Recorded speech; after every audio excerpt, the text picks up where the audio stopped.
Hi, and welcome back to Lee TV. I am Lee Harding. It's great to be back on. I don't think most of you saw my last video, which was Sheila Copps Furious with Jody Wilson-Raybould and Integrous Liberals. And that's because the CBC actually slapped me with a copyright infringement. And I have to think that I'm having an impact if they're bothering to do that. The video actually had a lot of footage from an interview that the CBC did with Sheila Copps because she's furious at Jody Wilson-Raybould and thinks that it is basically that she's the bad one in all of this, essentially, and Philpott as well. She's furious, and so I guess Herb Gray's wife was even talking to her, and they couldn't believe that Jody Wilson-Raybould took notes. And who knew what she was going to leak later if she was taking notes all the time? Man, I don't know if she was paying attention, but Jody Wilson-Raybould actually didn't divulge anything until she got permission to do so. Althea Raj has not been on the At Issue panel since I had this video where I pointed out her liberal-friendly stance on a lot of things, and now instead we have something from Paul Wells, and he's the third person on that At Issue panel. Michelle Rempel and her video, or my video of her on SNC-Lavalin, very low in the search engines considering its views and how recent it was. Best explanation of SNC-Lavalin. And you'd think with an almost exact term that you would get it pretty high, but no, really, we don't. And this is, as someone right here, I'm not signed in, remember. So I'm way down there, even though I've got probably about 5 times as many views.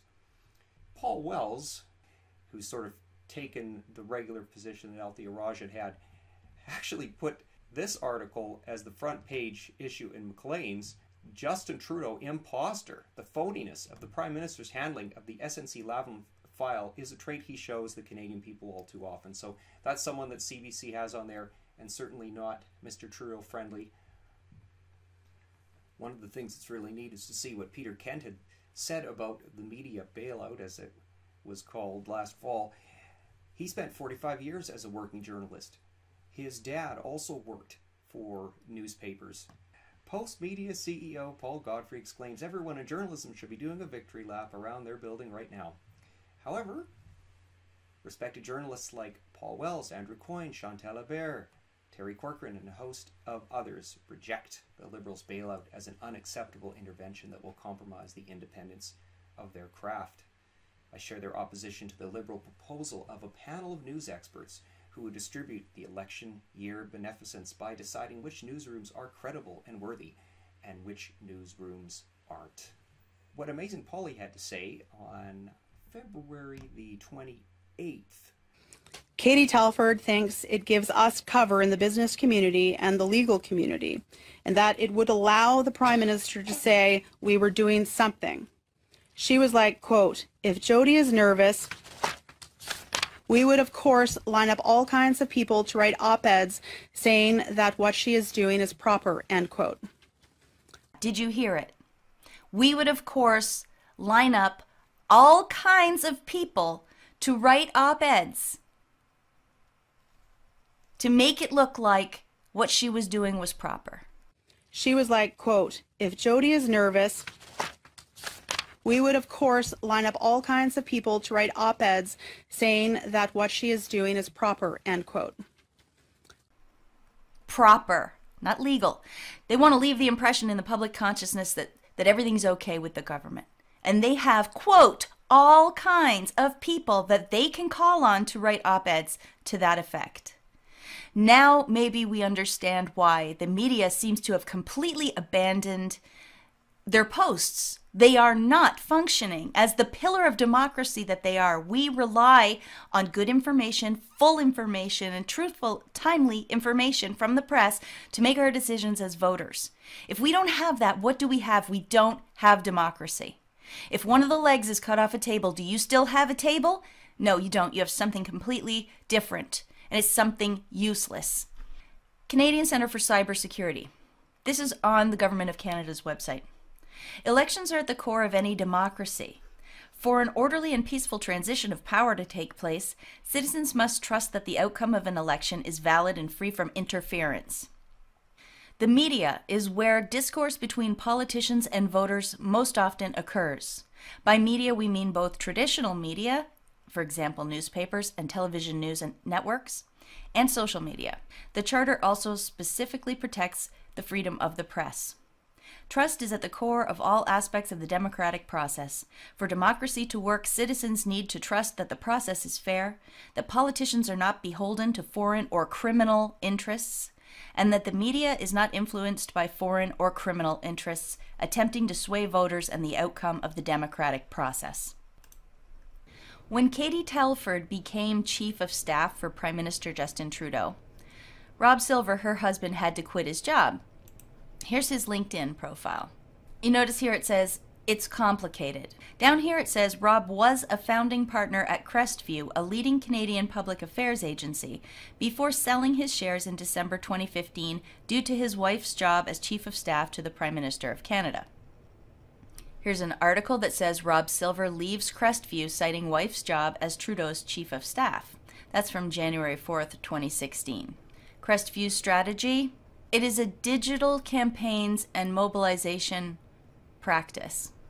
Mobilization campaigns are premised on the simple fact that for elected officials, the single most influential voice in shaping their decisions is that of their local voters, influencers, and community leaders.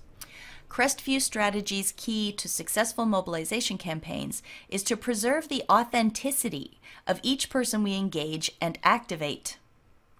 Everyone who agrees to participate in our campaign is an individual. This is facilitated by a proprietary set of digital tools that find and activate individuals that meet the demographic and psychographic target of our clients' need to engage, and a campaign management platform that tracks and moves individuals along an activist journey, eventually mobilizing them to take action in support of our clients' campaign objectives. Places like Crestview Strategy hedge their bets. They're getting ready. They've hired Zoe Addington in November 2018. She worked for the previous federal government, so she worked for Harper. She held several senior level positions, serving as policy advisor at the Department of Indigenous and Northern Affairs and Director of Policy at Industry Canada. She served as the Deputy Chief of Staff and Director of Policy to the Premier of Alberta, Director of Policy and Platform during the last provincial election, and most recently Zoe worked as the Director of Policy, Government Relations and Research at the Calgary Chamber of Commerce. As Canadians, we need to realize that we're being spun. And just because there's a whole lot of voices saying certain things in certain publications doesn't mean that those arguments make sense. They've done studies where they've looked at people who've watched political debates, who do they think won, and then if there's an overwhelming amount of pundits that say so-and-so lost the debate, they interview the viewers a week later. Oh yes, I think so-and-so lost the debate. They start agreeing with the pundits. They had their own impressions, then they hear all these people talking about it, and then they have a different opinion from what they saw with their own eyes, heard with their own ears. So that's part of why these opinion pieces are so important. So when Paulie said, look, they're already getting ready for a possible change of government, well, this is part of how the game is played. And I actually know Zoe Addington a little bit. When the apprentice PCs had their election debacle, it was a bit of a lonely place for anyone who had been part of that government. When you are a person who's working, you have certain credentials you bring to the table, you have knowledge, you have skills, you have experience, and you have relationships. And for people to end up in public relations following this is not an unusual thing, and in some ways it's a natural extension of their career and of what they bring to the table. But this whole thing about how you want to have people who could be sympathetic to the government coming in or have connections with those governments is absolutely true. When Stephen Harper brought in the Accountability Act in 2006 when he came to power in the wake of the Liberal sponsorship scandal, that was part of why there was a rule that for 5 years you could not be a lobbyist in an area that you were specifically a staffer in. You might be able to lobby some other part of the government or some other aspect of the government, but not that one. And that was part of why you had a lot of people who were either coming straight from the private sector, working in the PMO, or people who were young because they were eager and hardworking enough that they weren't necessarily as concerned for where they would go to next based on their experience, because this 5-year rule was a bit of a hindrance for people when they were thinking, okay, what am I going to do when this job is done? The revolving door between public relations, politics, and to some extent media in this country it's an old thing. I learned this when I read a book that was published in 1989 called The Insiders, Power, Money, and Secrets in Ottawa by Jean Chretien. This is an amazing book. Public relations in Canada basically started with Bill Lee. Bill Lee had been a high-ranking bureaucrat when the Liberal governments, during Pearson's government for sure. In the old days, the business people could just go to C.D. Howe, sit down with them at some establishment and say, this is what we'd like to see. Can you make this happen?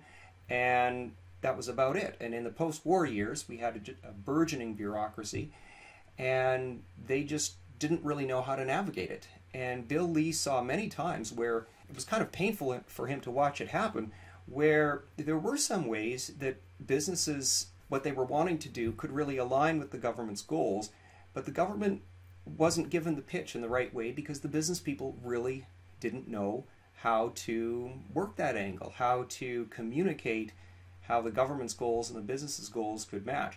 So Bill Lee basically started public relations in Canada, and the fascinating part about this is how the characters that were in there, who were high-ranking bureaucrats, went on to these public relation firms, and then would actually sometimes come on to lead the campaigns, the political campaigns of the politicians, and then go back into lobbying those politicians that they helped get elected actively, directly, not just through donations, but literally helped. And this was just a revolving door that went on and on. There were some that were liberal-friendly firms, and when Joe Clark won, they're like, "Whoa, we don't have any conservatives. Who are we gonna talk to? Who are we gonna get to talk to these people?" Same thing with Brian Mulroney. But by then they had pretty much learned you do have to have a few conservatives back there just in case the government changes. If you think that writing to your MP is the way to get things done, welcome to the real world of Ottawa. Okay, this is back in 1989. The real world of Ottawa, the world of the insiders. Over the past 20 years, and especially since Brian Mulroney gained power in 1984, our political system has changed completely. Now every big corporation has an Ottawa consultant on retainer, and these consultants who know how to get things done are very powerful and very, very rich.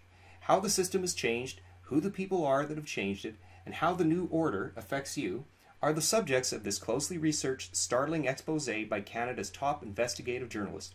Ranging from the days of Lester Pearson's cabinet to the present, author Jean Chretien unveils the behind-the-scenes players that have shaped Canadian polity. With methodical detail, he traces the devastating picture of how our country now operates and who's really minding the store.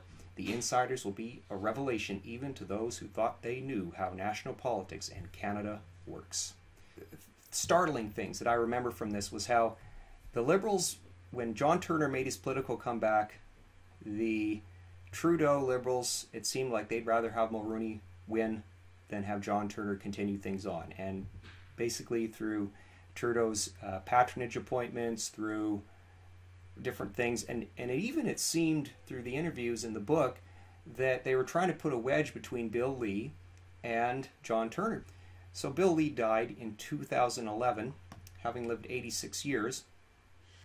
He had helped the Kennedys and Prince Philip come to Canada and had been an RCAF colonel, and he actually retired from that to become the executive assistant to Paul Hellyer. So Paul Hellyer is known in some circles for being the one who acknowledges the existence of UFOs, which he said he knew nothing about when he was defense minister, but in the days following that, he was given the book The Day After Roswell by an Air Force person in the United States that he had come to know through doing the things as defense minister. He said, all this is true and more. Hellyer read it, and that's what got him down that path. Bill Lee had managed Paul Hellyer's leadership campaign for the Liberal Party, which if he'd have won, Pierre Trudeau would not have been the Prime Minister. But Pierre Trudeau knew a good campaign manager when he saw one, so he brought him on for the Trudeau Mania Tour of 1968. Don Peacock, in his book Journey to Power, called Bill one of the most skilled and professional political organizers in Canada. Judy LaMarche, in her book Memories of a Bird in a Gilded Cage, called Bill the best of the backroom boys. Peter Dempson, in his book Assignment Ottawa, referred to Bill as a boyish-looking man with a keen mind and a quick wit. And Martin Sullivan, in his book Mandate 68, called Bill a man of great charm and awesome efficiency. And there's other things, veteran political analysts knew more names and faces in the powerhouse backrooms of the capital than most who occupied elected office. Bill founded, along with William Neville, Executive Consultants Limited, the first and highly successful government relations company in Ottawa. He was founding vice chairman of the Public Policy Forum. One of the revelations of the book was that when John Turner became the Liberal leader in 1984, Marc Lalonde, I think it was that very night, showed up with a document that was purportedly from the Ministry of Finance saying that there was going to be double-digit unemployment and a 10-cent drop in the value of the dollar by fall. So John Turner was exhausted, and he says, well, we got to have an election. So he called an election 9 days after he'd become the Liberal leader, and he was still so tired, and Prime Minister, and he was so tired from the leadership race that the first 2 days of the campaign, he was mostly resting. And everyone's like, you want to be Prime Minister and you've called an election campaign and you're too tired to campaign? And it threw it. Democracy's Oxygen, How Corporations Control the News. It's by James Winter. The news media legitimize a fundamentally undemocratic system. Instead of keeping the public informed, news organizations manufacture public consent for policies which favor the corporate elite. The news media mythology about dedication to the public interest is contrasted with substantial evidence that the news is largely a corporate management product. The result is media think, groupthink. But one of the things that he said in this book that was really stunning to me was the role that Paul Desmarais had had. The late Paul Desmarais Sr. used to head Power Corp, and when he died in 2013, having a net worth of $4.5 billion, and was ranked by Forbes as the fourth wealthiest person in Canada, 235th in the world in 2013. He was Chief Executive Officer of Power Corporation of Canada and passed on the reins of Power Corp to his sons Paul Jr. and Andre. So two of his brothers were involved in federal politics. He founded the Canada-China Business Council in 1978. Took over some pulp and paper mills and got controlling portions in Great West Life and Investors Group to form the basis of Power Corp. Then they bought La Presse and later on had substantial holdings in the parent companies of BMG and Random House publishers. The Desmarais family enjoys connections to politicians worldwide. Critics charge that the family's political connections provided with unfair advantages in business. Well, it certainly never hurt. According to a profile in The Australian, Desmarais grew to command the intersection of Canadian business and politics through close relations with 4 prime ministers. Here it is. Desmarais was an advisor to Prime Minister Pierre Elliott Trudeau, also funded his campaign, his leadership campaign, and Brian Mulroney's. Brian Mulroney worked as a labor lawyer for Desmarais before entering politics, and Desmarais named his then-employee, Paul Martin, as president of Canada Steamship Lines, Power Corp's Great Lakes shipping subsidiary in 1974. Desmarais sold the company to Martin in 1981. Prime Minister Jean Chretien was related to Desmarais by marriage. Chretien's daughter France is married to Desmarais' son Andre. Both Mulroney and Trudeau served on advisory boards for Power Corp after leaving office. He was also a close friend of former French President Nicolas Sarkozy. And it says when you enter the property, they open the first gate, then you have to go kilometers and kilometers before arriving at the chateau. So that is one long private road. Desmarais was an opponent of the Quebec sovereignty movement, and the French president in 2009 actually had made some comments asking the Quebec sovereigntists to focus on unity and not separation from Canada, especially during tough economic times. And people thought maybe this is Paul Desmarais putting that in his ear. Paul Desmarais' funeral, there were many dignitaries who were there. Bill Davis, the former Premier of Ontario, was one of them. Denny Coderre, Montreal Member of Parliament, later Mayor of Montreal, and the one who opposed the Trans-Canada East Pipeline, Bob Rae, also former Premier of Ontario, former interim leader of the Federal Liberal Party. And look what George H.W. Bush said. Paul was that rarest of men who possessed not only the drive, the integrity, and the vision to succeed spectacularly in business, but also a tremendous capacity for friendship. He was what I would call a true point of light. Bush had talked about the 1,000 points of light right from his presidential nomination speech in 1988. And this is a term that was often used by a certain group of people that would like to see that New World Order happen. I just want to take you to this quote. H.G. Wells, best known of all early Fabians, once wrote of the Fabian Project, "The political world of the open conspiracy must weaken, efface, incorporate, and supersede existing governments. The character of the open conspiracy will then be plainly displayed. It will be a world religion.